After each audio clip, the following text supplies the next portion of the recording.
പ്രവാചകർ സ്വല്ലല്ലാഹു അലൈഹി വസല്ലമ തങ്ങൾ പറഞ്ഞു, നീ യഥാർത്ഥ പൂർണ്ണമായൊരു മുസ്ലിം ആകുക എന്നതിൻ്റെ അർത്ഥം 5 നേരത്തെ നമസ്കാരവും കുറെ ഇബാദത്തുകളും കുറെ ദിക്റുകളും തസ്ബീഹുകളും ഉണ്ടാകുക എന്നതല്ല. അള്ളാഹുവിൻ്റെ റസൂല് പറഞ്ഞു, അഹ്സിൻ മുജാവറത്തക മൻ ജാവറക തകുൻ മുസ്ലിമ. നീ നിന്റെ അയൽവാസിയോട് നല്ല നിലയിൽ പെരുമാറുന്നവനാകുക. അയൽവാസിയോട് നല്ല നിലയിൽ പെരുമാറുമ്പോൾ മാത്രമേ നീ നല്ല മുസ്ലിമായി തീരുകയുള്ളൂവെന്ന് പ്രവാചകർ സ്വല്ലല്ലാഹു അലൈഹി വസല്ലമ തങ്ങൾ പഠിപ്പിക്കുന്നു.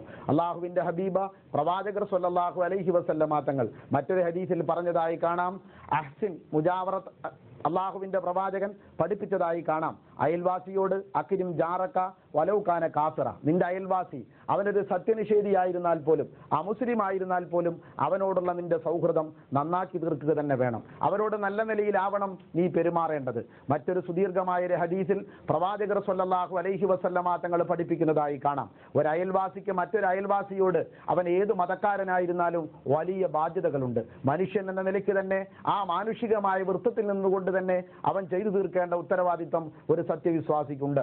അള്ളാഹുവിൻ്റെ പ്രവാചകർ പഠിപ്പിക്കുന്നു, ഹഖുൽ ജാരി ഇൻ മരിള ഉത്തഹു. അയൽവാസിയോടുള്ള നിന്റെ ബാധ്യത, അവൻ രോഗിയായി കഴിഞ്ഞാൽ നീ അവനെ സന്ദർശിക്കണം. അവൻ്റെ രോഗവിവരങ്ങൾ തിരക്കുകയും അവന് വേണ്ട സൗകര്യങ്ങൾ ചെയ്തു കൊടുക്കുകയും അവൻ്റെ രോഗത്തിൽ നിന്റെ വിഷമം അറിയിക്കുകയും ചെയ്യേണ്ടത് ഒരു മുസ്ലിമിൻ്റെ അയൽവാസിയോടുള്ള ബാധ്യതയാകുന്നു. അതേപോലെ തന്നെ അവൻ മരിച്ചാൽ ഷയ്യഅ്തഹു, അവൻ്റെ ജനാസ സംസ്കരണത്തിൽ നീ പങ്കെടുക്കണം. ജനാസ സംസ്കരണം എന്ന് പറയുന്നത് മുസ്ലിമീങ്ങൾക്ക് മാത്രം ഉള്ളതല്ല.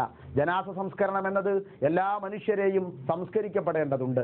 മാനസികമായ സംസ്കാരം പോലെ തന്നെ മനുഷ്യൻ ഇവിടെ മരിച്ചു കഴിയുമ്പോൾ അവനെ ഭൂമി ലോകത്ത് വെച്ചിരുന്നാൽ മറ്റ് ജീവിച്ചിരിക്കുന്ന മനുഷ്യർക്ക് അതൊരു നാശമായി തീരും. അല്ലെങ്കിലും മനുഷ്യൻ ഇന്ന് സംസ്കാരം എന്ന് പറയാൻ ആകെ കൂടിയുള്ളത് ഒരു ശവസംസ്കാരം മാത്രമാണല്ലോ. വേറെല്ലാ സംസ്കാരത്തിലും മൃഗത്തെ പോലെ അതപ്പതിച്ച മനുഷ്യൻ ശവസംസ്കാരത്തിന്റെ കാര്യത്തിലെങ്കിലും അയൽവാസിയോടുള്ള കടമ നിർവഹിക്കേണ്ടിയിരിക്കുന്നു. പ്രവാചകർ പറഞ്ഞ മറ്റൊരു കാര്യം,